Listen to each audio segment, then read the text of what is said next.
Paulo, de perseguidor, tornou-se perseguido, por amor a Cristo. Vida que nos inspira, que encoraja, que nos empurra para a grande missão de encontrar o perdido, lembrar o esquecido, falar da salvação.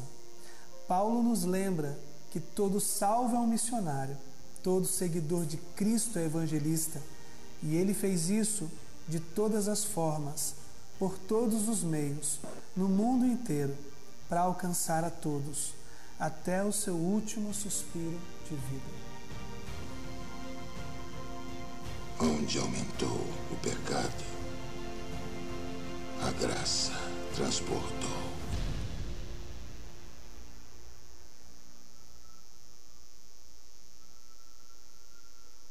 Dos personagens das Escrituras Sagradas, sem dúvida nenhuma, o apóstolo Paulo é um dos que mais me impressiona. Esse homem, desde que ele aparece no cenário bíblico, ele aparece com tudo. É um homem que se dedicou ao Senhor com todo e de todo o seu coração. O apóstolo Paulo, ele foi, sem dúvida nenhuma, o maior missionário que a igreja pôde presenciar e experimentar o testemunho. Isso torna o trabalho de falar acerca desse homem um trabalho muito difícil, principalmente porque eu sou um homem apaixonado pelo campo missionário. E falar de missões para mim é sempre um problema, porque eu me envolvo emocionalmente. Eu nunca choro, claro, mas eu fico envolvido emocionalmente. Por quê? Porque a missão de Deus é justamente resgatar o ser humano da sua condição de pecador. Nós somos pecadores por natureza. Nós nascemos debaixo da condenação do pecado. E a raça humana que se espalhou por toda a terra, ela se espalhou debaixo dessa maldição. Mas Deus, na sua infinita sabedoria e no seu poder, Ele preparou o resgate do ser humano desde antes da fundação do mundo. Ou seja, antes mesmo dele criar tempo e espaço, Deus já havia providenciado socorro para a condição do ser humano perdido. E no desenrolar da história, Deus tem mostrado a sua bondade, a sua graça e o seu amor, salvando vidas desde Adão até nós. Deus nunca deixou o ser humano abandonado ao seu próprio destino. Ele sempre esteve presente na história da raça humana, separando homens e mulheres, salvando vidas, derramando da sua graça, do seu amor e conduzindo o homem de volta ao seio do Pai. Eu queria hoje falar acerca desse homem de Deus, lembrando que nós estamos seguindo esses homens e mulheres de Deus ao longo da história bíblica, desde janeiro, e nós vamos até o mês de dezembro, tentando extrair do relacionamento de Deus com esses homens princípios, mandamentos, instruções, exortações para mim e para você, para tentar de alguma maneira trazer a experiência desses homens para a cadeira da nossa mesa, em torno da nossa mesa, para a poltrona do nosso sofá, para a carteira da sala de aula, para a fábrica onde nós trabalhamos. A intenção é mostrar para você que o mesmo Deus que falou a Paulo, que falou a Moisés, que falou a Daniel, que falou a Esther, é o mesmo Deus que fala comigo e com você diariamente. E Ele tem expectativas acerca de mim e de você, como tinha expectativas acerca desses homens de Deus. Eu tenho um princípio geral que eu gostaria de ler com vocês, gostaria que vocês lessem comigo esse princípio. Vamos lá. Há um Deus, vamos tentar ler junto? Vamos lá. Há um Deus que está fazendo obras extraordinárias em toda a terra. Ele não espera que você tente fazer nada de novo ou diferente do que Ele faz.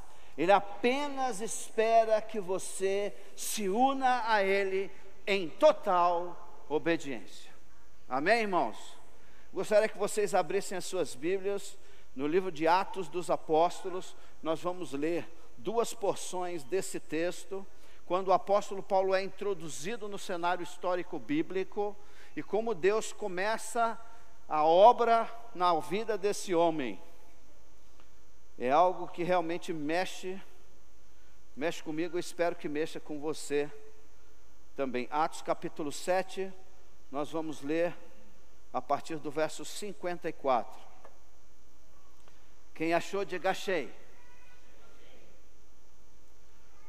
Os líderes judeus se enfureceram com a acusação de Estevão e rangiam os dentes contra ele.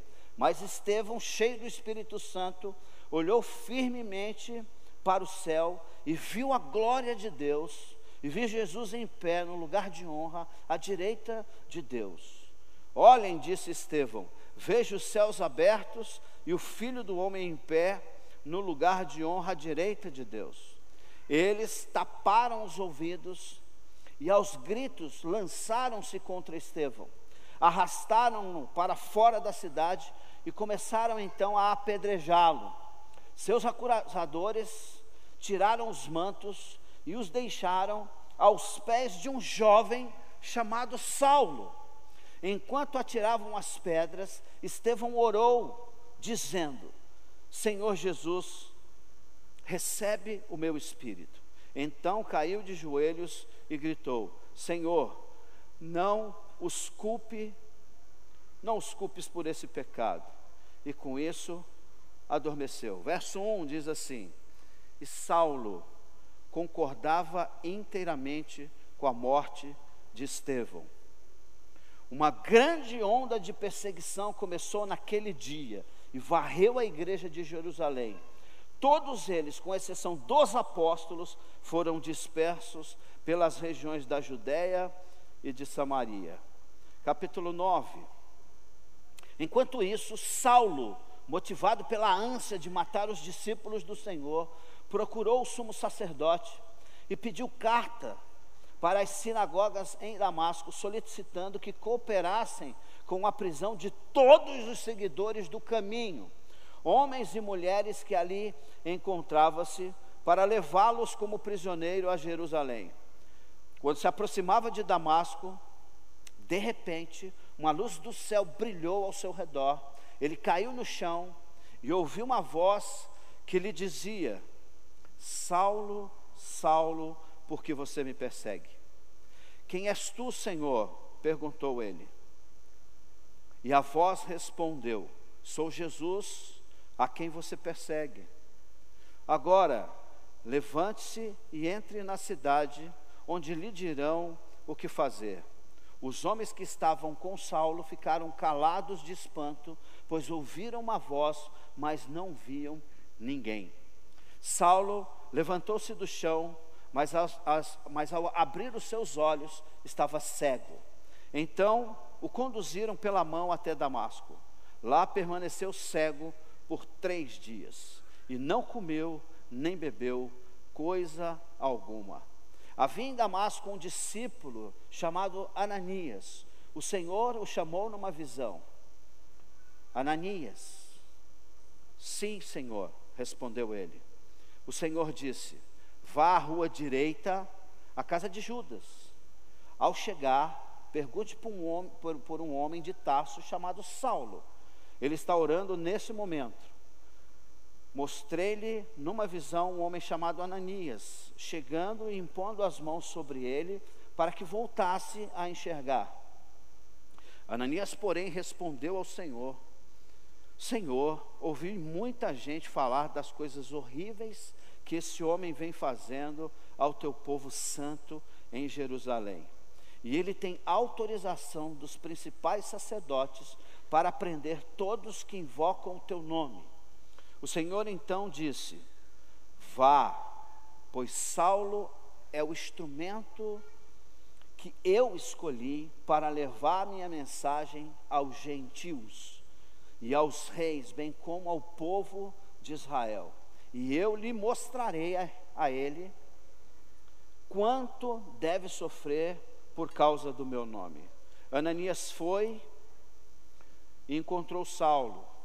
Ao impor as mãos sobre ele, disse: irmão Saulo, o Senhor Jesus, que lhe apareceu no caminho para cá, me enviou para que você volte a enxergar e fique cheio do Espírito Santo. No mesmo instante, algo semelhante a escamas caiu dos olhos de Saulo e sua visão foi restaurada. Então ele se levantou e foi batizado.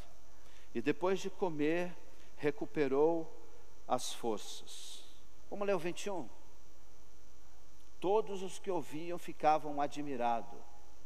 Não é esse homem que causou tanta destruição entre os que invocavam o nome de Jesus em Jerusalém? Vamos orar? Amado e bendito Deus, ao abrir a Tua palavra e ler, ó Deus, esse texto sagrado, santo, que o Senhor não só inspirou o Teu servo Lucas a registrar, ó Deus, há mais de 2000 anos atrás. Nós queremos, ó Deus, que o Teu Espírito Santo tenha toda a liberdade de falar à Tua igreja hoje, como falou o Senhor ao Teu povo no primeiro século, e que a gente possa sair daqui entendendo com muita clareza o propósito que o Senhor estabeleceu para a minha vida e para a vida dos meus irmãos. Que nós, Senhor, como igreja do Senhor, como povo santo de Deus, escolhido, lavado e remido pelo sangue precioso de Jesus Cristo, nós possamos ser imitadores do Senhor como filhos amados. Fala, Senhor, forte e poderosamente aos nossos corações. Nós oramos ao Senhor, crendo que o Senhor se inclina para ouvir a nossa oração e age em nosso favor. Fala conosco nessa noite. Nós oramos em nome de Jesus. Amém.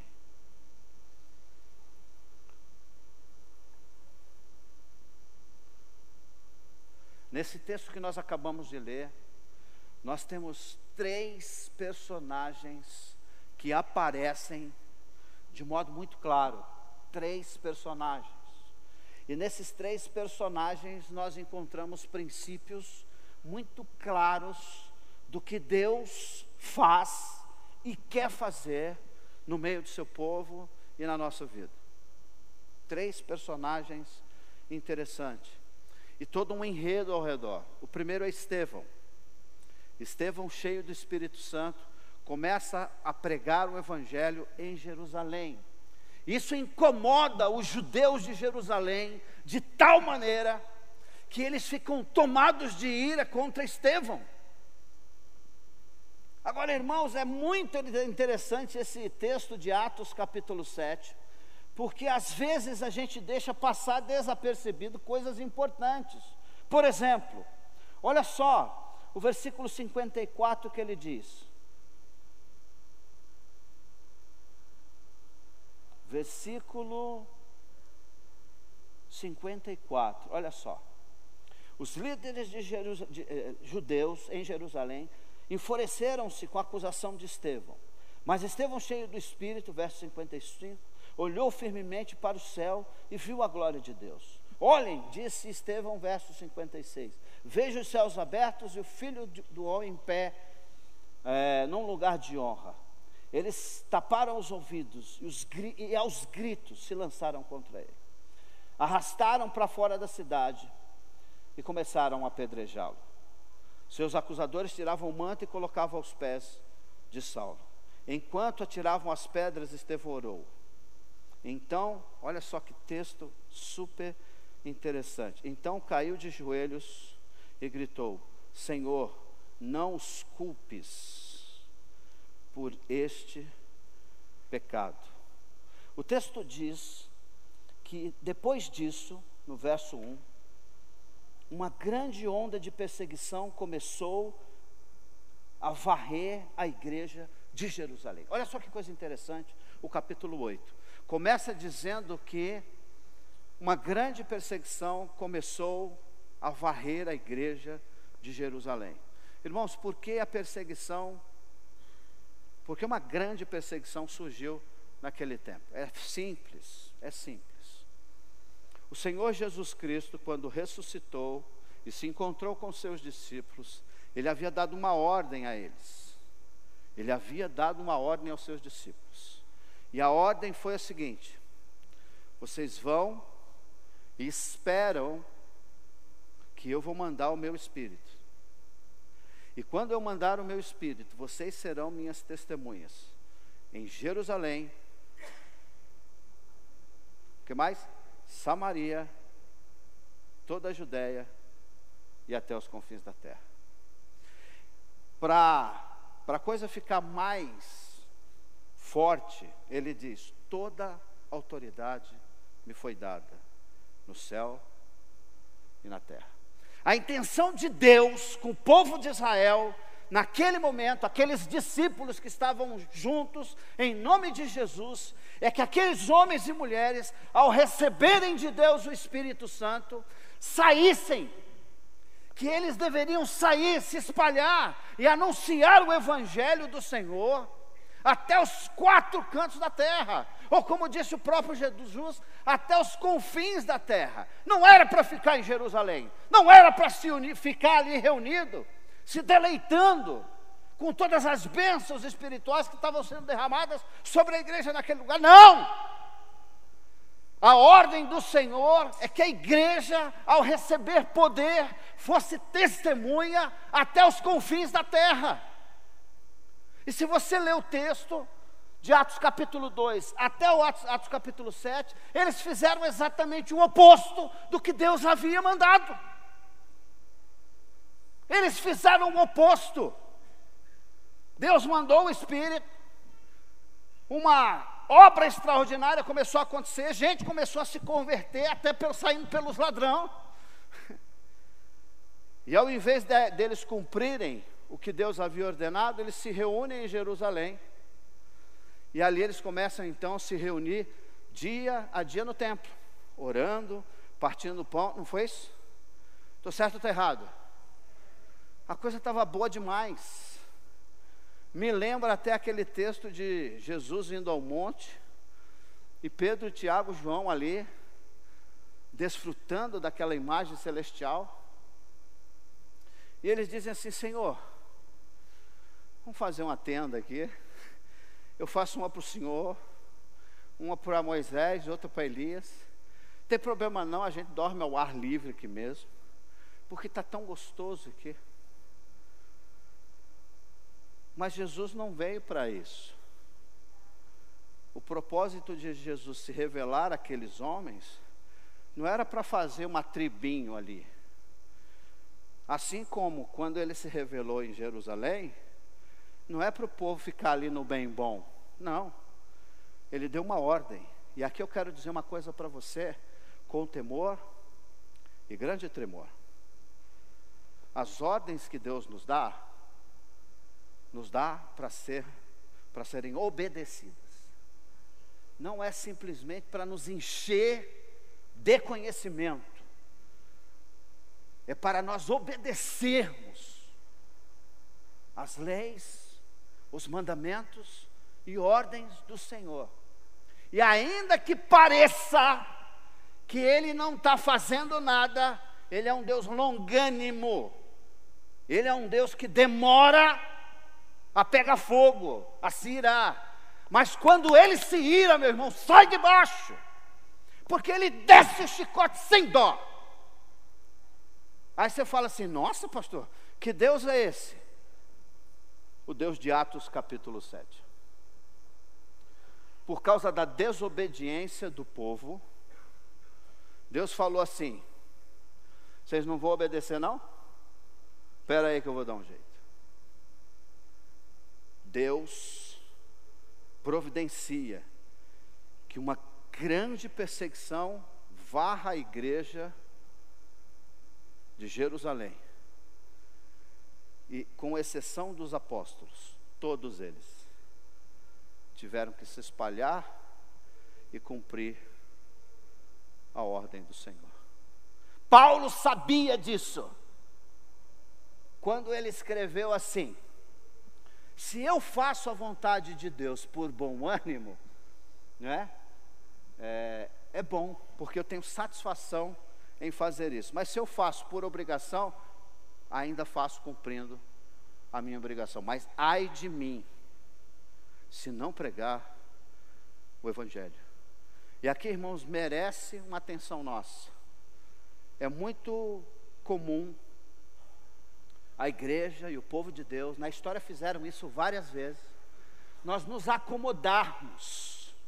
É muito comum a gente olhar ao redor e ver que as coisas estão indo muito bem, e a gente comprar um sofá novo, não é? A gente compra um colchão mais confortável, a gente começa a dar uma reforminha na casa, porque tá muito bom. Por que você vai mudar? Está tudo certo, está tudo muito bom. Agora, irmão, se Deus te chamou e te deu uma orientação específica, não se acomode no sofá da sua casa. Faça aquilo que Ele mandou você fazer, porque se você não fizer por bem, você vai fazer por mal. Mas uma coisa eu tenho certeza: você vai fazer. É difícil dizer um amém? Amém, irmãos. Então faça de bom grado. Faça porque Ele está dizendo para você: faça isso. Então você vai lá e faz. Faça aquilo. Vai lá e faça. E ali em Atos capítulo 7, a primeira menção da presença de Saulo está nele segurando as capas dos homens que estão apedrejando a Estevão. Agora, irmãos, quantos de vocês já tomaram uma decisão que você tinha certeza que estava certo? Quantos de vocês? E descobriram que estava errado? Você tinha tudo na mão, todas as provas indicavam que era aquilo ali. Não havia dúvida, essa é a decisão, essa é a coisa certa a se fazer. E você vai de coração limpo e consciência tranquila e faz. E depois de um tempo você descobre: meu Deus, que erro que eu cometi. Que erro que eu cometi. Esse homem chamado Saulo. Ele decidiu fazer parte daquele cenário de destruição. Apesar de ele não pegar as pedras, ele segurou as capas para aqueles que apedrejavam Estevão. E Estevão teve uma visão, irmãos. Estevão teve um encontro pessoal e íntimo com Jesus. Quanto mais lhe atacavam as pedras, quanto mais o seu corpo era surrado pela investida agressiva e odiosa do seu próprio povo, Estevão viu os céus se abrindo e o Senhor Jesus sentado à direita de Deus. Paulo, quando ele vê aquilo, o texto diz que ele também rangiu os dentes de ódio. Você está entendendo? Porque para Paulo, Estevão estava cometendo uma blasfêmia. Irmãos, quantas bobagens nós não fazemos por convicções erradas nossas. Nós estávamos certos, mas no final descobrimos que era errado. E durante toda a carreira do apóstolo Paulo, essa imagem o acompanha. Durante todo o tempo, em diversas oportunidades que Paulo teve de testemunhar da graça de Deus, ele cita esse momento, em que Estevão está testemunhando de ver Jesus assentado à destra de Deus, e ele estava consentindo com a morte dele. Irmãos, Deus está sempre renovando as oportunidades que Ele dá para nós, de nós corrigirmos os nossos erros, sempre. Deus nunca nos deixa sem a oportunidade de corrigir os nossos erros. Eu vou repetir de novo. Deus nunca nos deixa sem a oportunidade de corrigir os nossos erros. Alguns erros que nós cometemos são erros fatais, que depois de muito custo, vai mudar a imagem que as pessoas têm de você, mas não vai mudar o fato de você ter errado.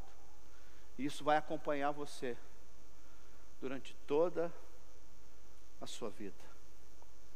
O que Paulo viu ali em Atos capítulo 7, é que o nosso Deus,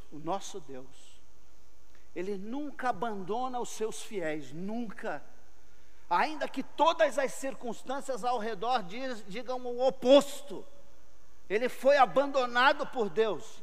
Deus nunca abandona os seus servos fiéis. E é isso que nós vemos nesse princípio, do verso 54 ao verso 81. É Deus testemunhando em favor de Estevão. Quando Deus abre os céus, e Estevão tem aquela imagem das regiões celestiais, é como se Deus estivesse dizendo para Estevão: você está no caminho certo, meu filho, não retroceda. Vou dizer de novo. Quando Deus abre os céus, Estevão vê aquela imagem celestial e o Filho de Deus assentado no trono. Era como se Deus estivesse dizendo para Estevão: você está certo, não retroceda. E o testemunho de Estevão, irmãos, deixa eu dizer isso, o testemunho de Estevão foi maior do que a maioria do testemunho dos outros apóstolos, porque o testemunho de Estevão ecoa até o dia de hoje. Foi inspirado em Estevão que muitos missionários deixaram sua família, deixaram sua casa, deixaram sua nação e se lançaram campo afora, deixaram sua nação, sua cultura e se impregnaram em culturas perigosas por conta de Estevão. Foi o próprio Estevão que inspirou o apóstolo Paulo a se tornar o apóstolo Paulo. Aquele homem não temia a morte. Ele não temia a morte, porque ele sabia que o Senhor era com ele o tempo todo. E Deus faz questão de testemunhar a fidelidade dos seus filhos. Alguém pode dizer amém? Amém. Não retroceda, irmão. Não retroceda. Ainda que você tome umas pedradas, o Senhor é contigo. E Ele vai levar você a ter experiências maravilhosas com Ele, se você permanecer firme no Senhor. Segundo princípio, isso aqui é Estevão, Deus testemunhando acerca da fidelidade de Estevão. Segunda coisa, os versos de 1 a 9 do capítulo 9. Os versos de 1 a 9 do capítulo 9. Fala de como Deus reverte a situação do predador, do caçador, que acaba se tornando a caça. O apóstolo Paulo estava perseguindo a igreja com unhas e dentes. Você lembra de você antes de conhecer a Jesus? Eu lembro de mim, irmãos. Eu queria testemunhar isso para vocês. Eu lembro de muitos detalhes da minha vida antes de Jesus fazer parte da minha história. Eu lembro que eu estava em Santos, na região do Gonzaga, trabalhando no Hotel Mendes Plaza. Eu estava fazendo uma extra num evento no Mendes Plaza Hotel, no Gonzaga. E um dos rapazes que estava me acompanhando ali era crente. Ele era crente, mas eu não. E eu estava muito influenciado por imagens da televisão, de corrupção, de roubo, de um monte de coisa que estava acontecendo no meio da igreja supostamente evangélica. E eu fui tomado por um sentimento contra aquele irmão, que foi um negócio assim que eu não tinha como explicar. E eu comecei a provocá-lo. E eu falei comigo mesmo, vou ver se esse cara é crente de verdade agora. E durante os 3 dias que nós trabalhamos juntos, eu infernizei literalmente a vida daquele irmão. Agora olha que coisa interessante. Anos depois, quando Deus me traz a luz aos olhos, que Ele se revela a mim, e quase que Ele diz assim: Fernando, por que você está me perseguindo? Ele não falou audivelmente como falou ao apóstolo Paulo, mas Ele se revelou claramente para mim. E Ele troca o meu coração de pedra por um coração de carne. Ele põe dentro de mim o seu espírito. E pelo Espírito de Deus, a minha consciência é então esclarecida que aquele irmão, que anos atrás eu infernizei a vida dele, era um crente genuíno e fiel ao Senhor. Ele era um crente genuíno e fiel ao Senhor. Você sabe o que eu fiz? Eu voltei lá e procurei aquele irmão incansavelmente, até encontrar ele. E quando eu encontrei aquele irmão, eu dei um abraço nele, igual eu dou abraço em vocês todos os domingos. E eu disse para ele: meu irmão, o Senhor Jesus, que você testemunhou para mim, me resgatou das trevas e me transportou daquele tremendal de lama que eu vivia, e colocou os meus pés numa rocha eterna. Nós somos irmãos em Cristo. E eu dei um abraço naquele irmão, que eu acho que eu quase quebro 2 costelas dele. Irmãos, eu tenho certeza absoluta que Paulo faria o mesmo com Estevão, se ele não tivesse desfalecido debaixo das pedradas dos judeus odiosos. Por isso a imagem de Estevão não saía da mente e do coração do apóstolo Paulo. Aonde quer que ele ia disposto a dar a sua vida por causa do Evangelho. E o que Deus quer de mim e de você é que você entenda que Ele continua fazendo a mesma coisa nos nossos dias. Deus continua salvando vidas por toda a terra. E Ele quer usar você para alcançar essas pessoas. Vou dizer de novo: o nosso Deus continua salvando vidas nos 4 cantos da terra. E Ele quer usar você para fazer isso. Alguém pode dizer amém? Amém. Você está disposto a ser usado por Deus? Porque, meu irmão, é possível que você encontre alguns Saulos na sua frente. É possível que vocês encontrem no caminho pessoas que vão odiar você por causa disso. É possível que os seus próprios familiares se voltem contra você por causa do Evangelho. Meu irmão, como seria bom se todos os nossos familiares se convertessem ao Senhor. Mas a história não diz isso.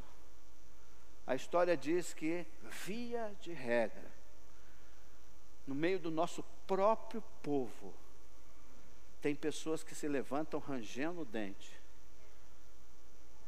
maquinando planos contra mim e contra você, por causa do Evangelho.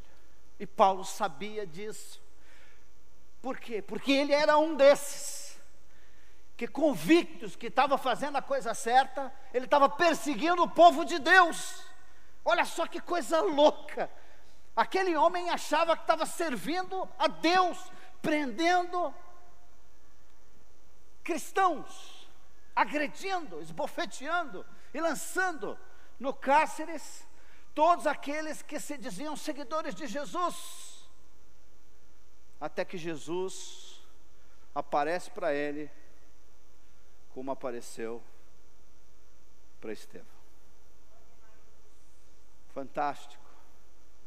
E quando Jesus aparece para Saulo, a luz era tão brilhante que ele cai cego por terra. Ele consegue ouvir, mas não consegue ver. Mais tarde, Paulo teria outras experiências com Jesus.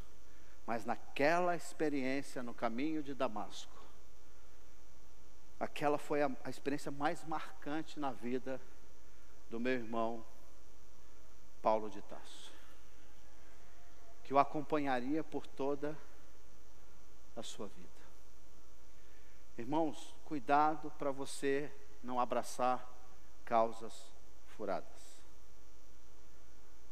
Certifique-se de que é Deus que está no negócio, antes de você tomar parte dele.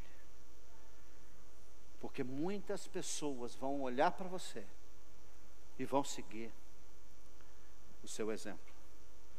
Ao longo da história, muitas pessoas inspiradas por esse homem, que foi o patrono da igreja primitiva, se lançaram por todo mundo pregando o evangelho a toda criatura. E por causa disso o evangelho chegou até nós no Brasil. Porque Deus tem, ao longo da história, salvado vidas por toda a terra. E a última coisa que eu queria compartilhar com vocês é que Deus está sempre usando pessoas para abençoar outras pessoas.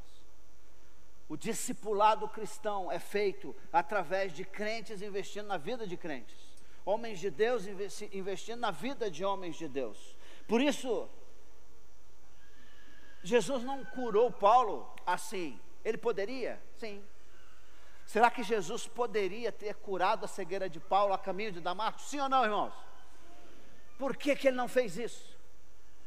Por que depois dessa visão de Paulo do reino celestial, por que a vista dele não voltou? E aqui o interessante desse texto, de 10 a 19, é que Jesus, ele fala com Ananias e dá o nome da rua, o nome do dono da casa e quem ele deveria encontrar. O que isso me diz? Isso diz para mim o seguinte: que Deus sabe onde eu moro, quantas pessoas vivem comigo e tudo que acontece ao meu redor. Não existe absolutamente nada na minha vida ou na sua que esteja ausente do conhecimento dEle. Ele sabe de tudo, até o endereço da sua casa. Isso é fantástico. Eu moro, irmãos, vou gravar isso. Eu moro na rua José Evair de Souza, número 51. Não vou dizer o apartamento. Mas todos no prédio sabem onde eu moro. Mas antes deles saberem, o Senhor já tinha um registro de tudo isso. Eu quero que você saiba o seguinte: Deus conhece a sua vida e exatamente tudo o que você está fazendo, desde a hora que você levanta de manhã até a hora que você vai dormir à noite. Ele tem expectativas sobre você, sobre a sua vida. Ele quer usar você poderosamente para fazer discípulos de Jesus Cristo. Ele quer usar você como usou Ananias. Irmãos, nós não ouvimos muito acerca de Ananias. Tem muito pouca coisa que nós ouvimos na palavra de Deus acerca desse homem chamado Ananias. Mas nós sabemos muita coisa acerca da vida desse homem chamado Saulo, que mais tarde vai se tornar o apóstolo aos gentios. Você tem a oportunidade de ser instrumento nas mãos de Deus para discipular alguém que está chegando na fé, alguém que precisa da sua ajuda para dar os primeiros passos, para conhecer o Senhor mais intimamente. E é possível que essa pessoa que você vai discipular, essa pessoa que você vai dar o leitinho espiritual, nos primeiros dias de vida espiritual dela, se torne um poderoso pregador do Evangelho. Por isso, Deus manda Saulo na casa daquele homem, chamado Judas, e manda Ananias encontrar com ele lá, para que Ananias fosse instrumento de Deus na vida de Saulo. Deus está levantando pessoas, quem sabe nesse lugar, essa noite. Quem sabe Deus está falando com você e dizendo para você o seguinte: você pode ser uma Ananias hoje à noite. Você pode ser um instrumento nas mãos de Deus, que pode mudar o rumo, não só da vida daquele que você vai discipular, mas de muitas outras pessoas, que esse homem vai alcançar com a sua ajuda. Se você está disposto a se colocar na mão desse Deus, dizendo assim: Senhor, eis-me aqui, eu quero ser instrumento em tuas mãos, para testemunhar do Evangelho. E quem sabe o Senhor me dá a oportunidade de fazer parte do processo de crescimento espiritual daqueles que o Senhor está trazendo para fazer parte dessa família. Se você quer isso, eu gostaria que você ficasse em pé.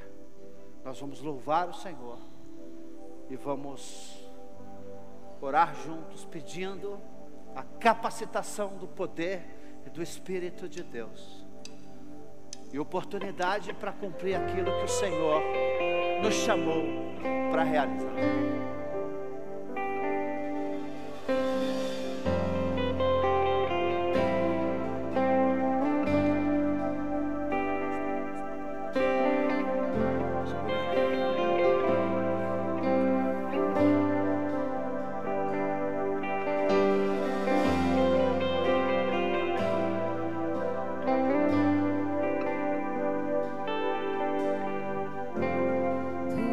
Tudo que eu mais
Irmãos, o lugar mais seguro do mundo é no centro da vontade do nosso Deus. Você é o que é, porque Deus está contigo. A proteção, o cuidado, o sustento, até aquele conforto excessivo que nós temos, é o mimo de Deus para mim e para você. Mas não se acomode demais. Nós somos cidadãos do reino celestial. Volte os seus olhos para Jesus Cristo, autor e consumador da nossa fé, porque nele o nosso tesouro está seguro. É com ele que o nosso coração deve estar. E aquilo que ele tem chamado eu e você para realizar, não se esquive. Não se esquive, porque você vai desfrutar de experiências extraordinárias com Deus, se você estiver disposto a obedecer. Dá a mão para o teu irmão, vamos orar, vamos pedir a Deus que Ele nos use, como usou os grandes homens de Deus ao longo da história, que até a vinda do Senhor Jesus Cristo, homens e mulheres possam ser levantados com poder, com autoridade, para pregar o Evangelho até os quatro cantos da terra. Amado e bendito Deus, aqui está o teu povo, aqui está a tua igreja, que o Senhor trouxe, Senhor, nesse lugar, que o Senhor, ó Deus, fez com que lá de casa, através da internet, dos meios de comunicação, esses irmãos estivessem unidos conosco no mesmo Espírito, para que o Senhor ministrasse através da tua palavra nas nossas vidas. Que essa palavra, ó Deus, que foi lançada sobre os nossos corações nessa noite, que ela encontre, Senhor, um terreno fértil dentro de nós, que ela germine, Senhor, e que ela produzam frutos dignos e agradáveis ao Senhor. Que essa palavra do Senhor, ó Deus, flua em nossas veias, e que o poder do Espírito Santo nos dê sabedoria, nos dê entendimento, nos dê discernimento espiritual, para testemunhar do amor de Deus, da graça maravilhosa de Jesus Cristo e do poder extraordinário do teu Espírito. Leva-nos, Senhor, de volta ao seio de nossos familiares, ao convívio dos nossos amigos, à nossa rotina diária, mas que o teu Espírito nos acompanhe e nos dê poder e sabedoria para testemunhar da tua graça para todas as pessoas que cruzarem o nosso caminho. Que a graça maravilhosa desse Deus maravilhoso, que o amor é indicível e incalculável do seu Filho Jesus Cristo, que o Espírito Santo de Deus, no seu poder, na sua sabedoria, consolo, força e discernimento, possa estar comigo, com a tua igreja, com aqueles irmãos, ó Deus, que durante essa semana tiveram que dizer adeus aos seus familiares, mas que um dia, na esperança do Senhor, nos encontraremos novamente. Que o Senhor nos leve debaixo da tua graça e com poder nos use essa semana para a glória e louvor do teu santo e bendito nome. E todos dizem amém. Louvado seja o nome do Senhor. Um abraço bem forte no teu irmão. Deus abençoe.